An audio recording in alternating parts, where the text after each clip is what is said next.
미안이나 미안해입니다. 모두가 분노하고 있습니다. 하지만 미안해하는 데에서만 끝나선 안 되겠습니다. 영상으로 계속 보시죠.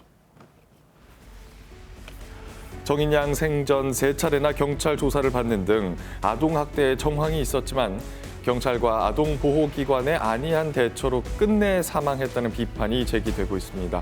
분노는 정치권으로도 이어졌습니다.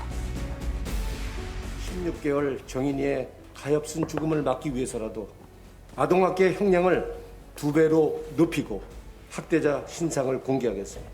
경찰은 안이한 태도를 보였고 아이는 결국 죽음에 이르게 됩니다.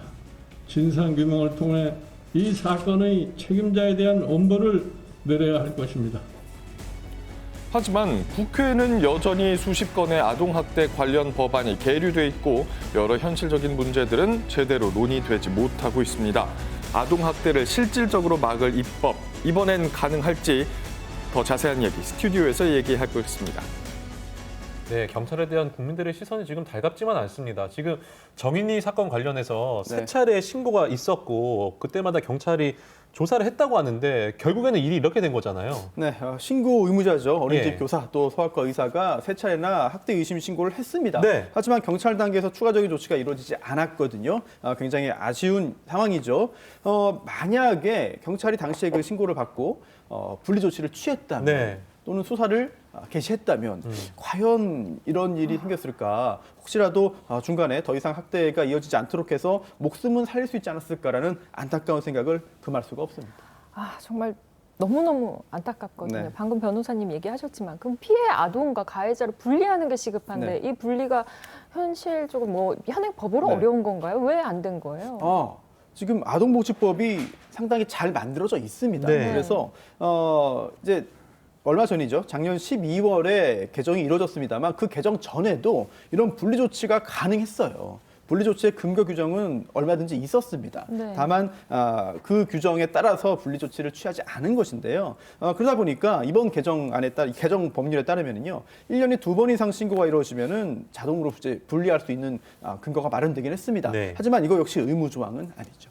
의무적으로 좀 해야 될 것 같긴 한데 근데 지금 또 문제는 그 양모 있잖아요. 정인 양모가 검찰의 조사를 받았는데 살인이 아니네요. 아동학대 치사 혐의를 받았네요. 그렇습니다. 예. 참 안타까운 일입니다만 사망했잖아요. 예. 사망이라는 결과는 동일합니다. 네. 하지만 구체적으로 어떤 생각을 가지고 어떤 행동을 했느냐에 따라서 적용되는 법조가 달라지고 달라요. 범죄가 달라지고 또 예. 처벌도 달라지는 건데요. 예. 살인은 다들 잘 아시는 것처럼 사람을 죽인 겁니다. 즉 살인의 고의가 필요한 거죠. 그런데 이 아동학대 치사는 그 자체도 끔찍한 일입니다만 아동학대를 했어요. 그리고 죽이려는 생각은 없었지만 사람이 죽은 겁니다. 아동이. 이런 경우에는 아동학대 치사죄가 되는데 결국 그 당시에 행위 당시에 가해자가 어떤 생각을 하고 있었느냐, 어떤 고의를 가지고 있었느냐 이거를 사후적으로 법관이 판단할 수밖에 없습니다. 그러면은 여러 가지 단서들이 있겠죠. 가해 부위, 정도, 강도, 기간, 횟수, 당시에 했던 여러 가지 어떤 그 사회적인 생활, 옆 사람들에게 했던 이야기, SNS 기록, 또 검색 기록 등등을 종합적으로 봐서 당시에 사람을 죽이려고 한 것이냐, 아니면 그런 생각은 없었는데 어쩌다 보니 이렇게 사망한 것이냐 등을 가려내야 하는 것인데요. 네. 우선 지금 검찰이 살인죄로 기소를 안 한 것을 볼 때 적어도 경찰과 검찰 단계에서는 살인으로 보기 힘들다고 판단할 것 같습니다. 하지만 이제 모든 사건을 다 살인죄로 보는 게 타당하진 않아요. 예. 하지만 적어도 이 사건에 있어서는 단순 학대가 아니라 살인죄를 적용해야 할 만한 그런 정황들이 상당히 강하게 네. 보이거든요. 네. 따라서 이번에 재감정을 의뢰했다고 하고요. 그 결과에 따라서 얼마든지 공소장을 살인죄로 변경할 가능성도 남아 있을 것 같습니다. 그러면 그 살인죄하고 아동학대 치사죄랑 처벌이 달라진다고 하셨잖아요. 네. 형량에서 어떻게 차이가 있어요? 법정형은 이렇게 되는데요. 살인죄는 사형, 무기 또는 5년 이상의 예. 징역이고 아동학대 치사도 법정형이 굉장히 높습니다. 사형만 없을 뿐이지 예. 무기 또는 5년 이상의 징역이에요. 그렇군요. 둘 다 높군요. 예. 네, 하지만 실제 양형 기준은 좀 차이가 나는데요. 네. 아주 단순하게 말씀드려서 기본적으로 살인의 경우에는 징역 10에서 16년 그리고 또 이제 아동학대 치사는 6년에서 10년 정도인데 여러 가지 변수가 작용합니다. 국회에서 이 아동 학대 관련 법들이 계류돼 있는데 왜 그런 네. 겁니까?